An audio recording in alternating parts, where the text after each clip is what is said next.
Hey there, it's Anonymous Tea, where we spill the tea anonymously. Hello, hello, hello, hello, hello, everyone. Hello, YouTubers. Hope you guys are all having an amazing day today, sending good vibes, sending positivity, sending blessings, and good energy to each and every single one of you. Thank you so much for tuning in. So today we are talking TOYA Johnson. Anything I say is alleged and in my very, very personal opinion. This is for entertainment purposes only. None of this is personal. The Copyright Act of 1976 is in the description box. Some meat and potatoes, some housekeeping items. It is free to follow me. Free to follow me on this channel, Anonymous Tea. Free to follow me on my other channel, Anonymous Tea Podcast. Free to follow me on the Tickety Talk at Anonymous Tea Podcast. Free to follow me on the Instagram. On the Instagram is at AnonymousRealityTV. Free to share everywhere. Free to like the videos so that it gets out into the algorithm. Free to share with your family, your friends, and your foes. And whether you are coming or going, do not forget to hit the like button. So we've got a few things as it pertains to TOYA, because there's a lot of drama going on surrounding her show, TOYA and Reginae, and drama with her Carlos King interview, and all the things, and we've got to get into it. So TOYA's brother has come out, and he is upset because he basically is saying, and this is her brother Walter, feels as though he's making allegations, number one, that TOYA allegedly is getting paid $1 million for her reality show. And also, Walter feels that the entire family should be paid and compensated if they're going to be on a show for multiple episodes and no more working for free, basically. So this is reminding me so much of the Keisha Cole situation.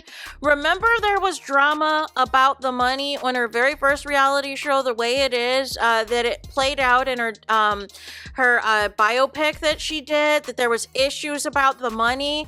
I can't remember exactly. I do know that her late mom and her sister did end up getting paid as far as the spin-off show, but I remember that there was issues about the money on the original show, on the original reality show. And I remember also Keisha Cole had an issue with BET because her spin-off show that she did with her ex-husband Daniel Boobie Gibson, she said that they didn't get paid and called out BET about it on Twitter. Now, I don't know if since then she's gotten paid, but it was like a 6-episode spin-off, and the money was not there.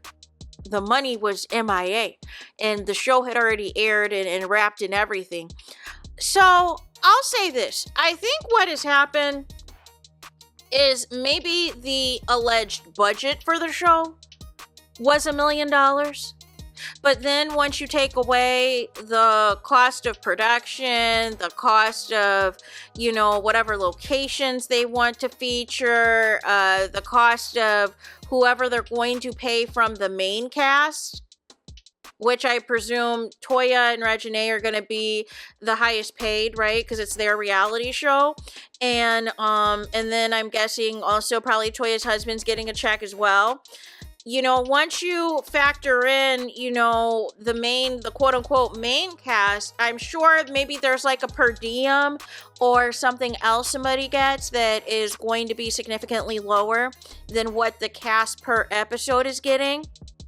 And therefore, somehow maybe they've gotten wind of this alleged contract or what have you, and that's why they're saying, oh, TOYA's getting $1 million. I think $1 million is what the budget is.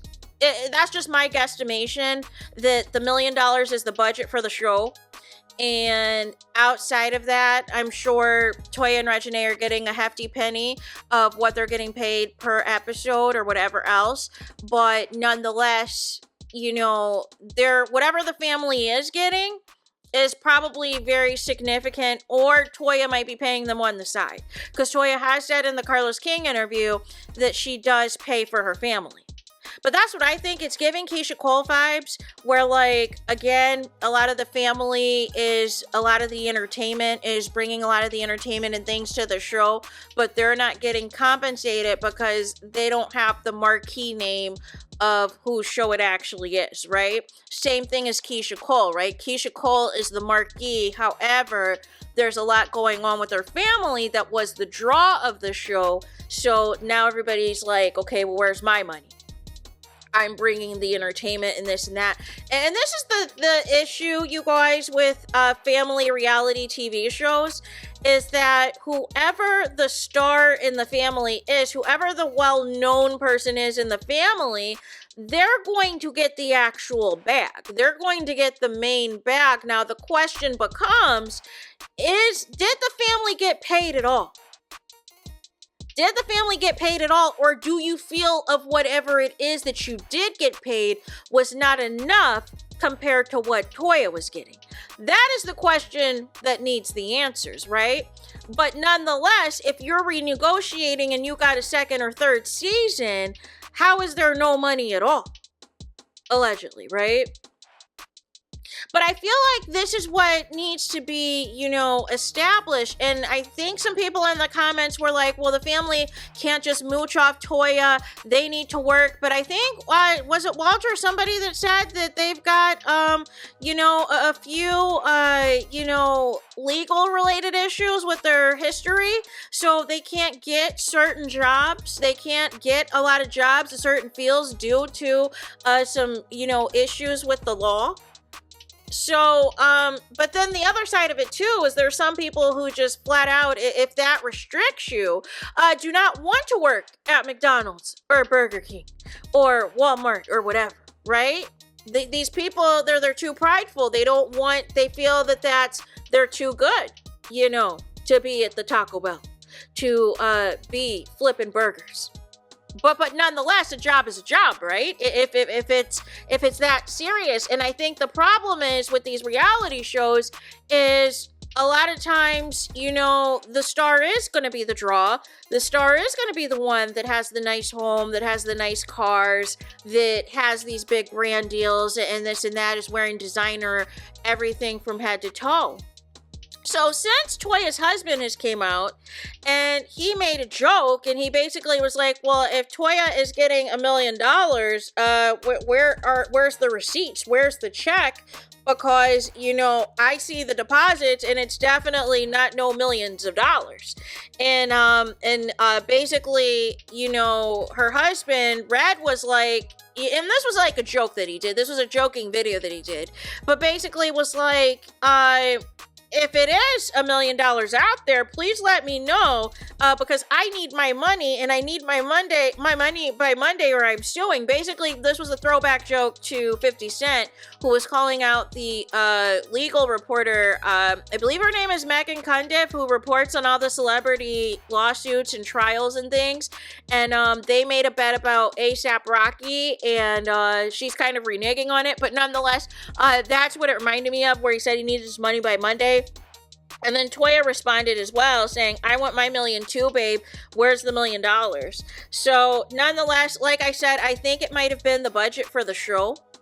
And they may think that TOYA actually has the $1 million, but I think it's the budget for the show. And whatever they've divvied up, TOYA and Reginae are getting a nice coin, because they're considered the marquee of the show. But nonetheless, and then there's other costs and other factors. Either the family is getting something significantly less, or they're getting nothing at all, or TOYA is paying them under the table and they're not satisfied. But that's what I believe. I believe it is the budget. The other thing I wanted to get to that has gone viral is a portion of Carlos King's interview with TOYA, in which he is, basically, and for those of you who watch Love and Marriage Huntsville, you know where I'm going with this, right? You know how Carlos King likes to romanticize the toxic couples, the toxicity of it all. We know how young Wayne and TOYA were when they were together and this and that. But basically, the clip that went viral was a question about, if her and Wayne could ever get back together and this and that. And TOYA wasn't saying anything, but her eyes was saying anything. But then I saw another clip, a different clip, in which she said basically she could have Wayne till this day. She could have him right now. But I don't want to be cheated on. There was a lot of cheating and a lot of other foolishness. But I don't think that this is a flex. This is not a flex to say at all. See, people are concerned about, that this is disrespectful to Red and this and that. No. Can we talk about the fact that it is no flex to say that you can have Lil Wayne. You and I, if we wanted to, can be with Lil Wayne. Like Wayne is for everybody, and everybody's for Lil Wayne. Wasn't Nivea and Lauren London pregnant at the same time? But people want to argue, who was the love of Wayne's life? Nobody! Himself! Lil Wayne is the love of Lil Wayne's life. Like y'all are out here... Please do not be crashing out over no Lil Wayne. Make it make sense. That man rotates women, and in the interview, Toya's up here talking about how they're best friends, how he talks about how all the girls he's dealing with. This man stays with the roster. This man stays with the harem. Listen, we can talk about Nick Cannon and Neo and all this and that, but Lil Wayne was the main one who's been on this poly stuff. Lil Wayne has been the main one out here in these streets. Nick Cannon, the only difference between Lil Wayne, Nick Cannon, and Neo is Lil Wayne, there wasn't social media like it was now to really track the dysfunction of what he was doing. But there was message boards and things back in the day that talked about it, talked about how he was rotating all these different women. And Diddy and Lil Wayne are perfect examples of men who stayed with a rotation of women. Yes, they may have had a main girl, whether it was Cassie or Kim Porter or J-Lo, that was going to be on the red carpet events, that was going to be at the award shows, and was going to be on the trips and all of that good stuff. But they all had rotations of women. They all had a roster of women, of 3 to 5 women or more, that they were rotating around. The only difference, like I said, like we start to see more of Diddy in his rotation kind of later on, but Diddy had been doing that, right?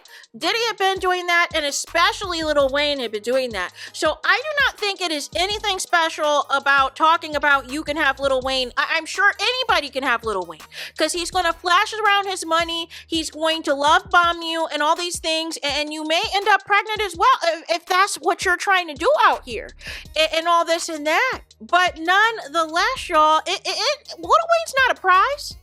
Diddy's not a prize. Nick Cannon's not a prize. Neo's not a prize. The only thing they have in common is they all got money.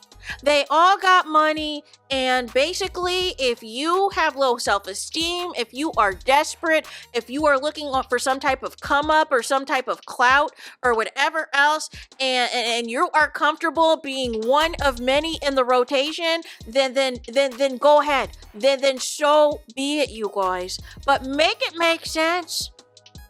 Make it make sense.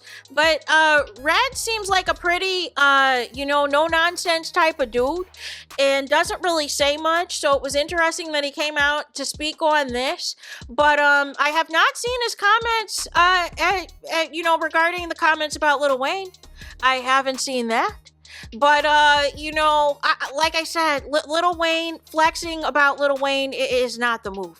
It is not the move that you think it is. It is not the brag that you think it is. And Carlos King up here gagging at the comments and the facial expressions from TOYA. No. It's not what y'all think it is. But there is that. That is all I got. Let me know your thoughts in the comments. Please do not forget to like, comment, and subscribe. Hit the notification bell so you're notified the moment I post new content on my channel. And with that being said, I'll talk to you guys again very soon.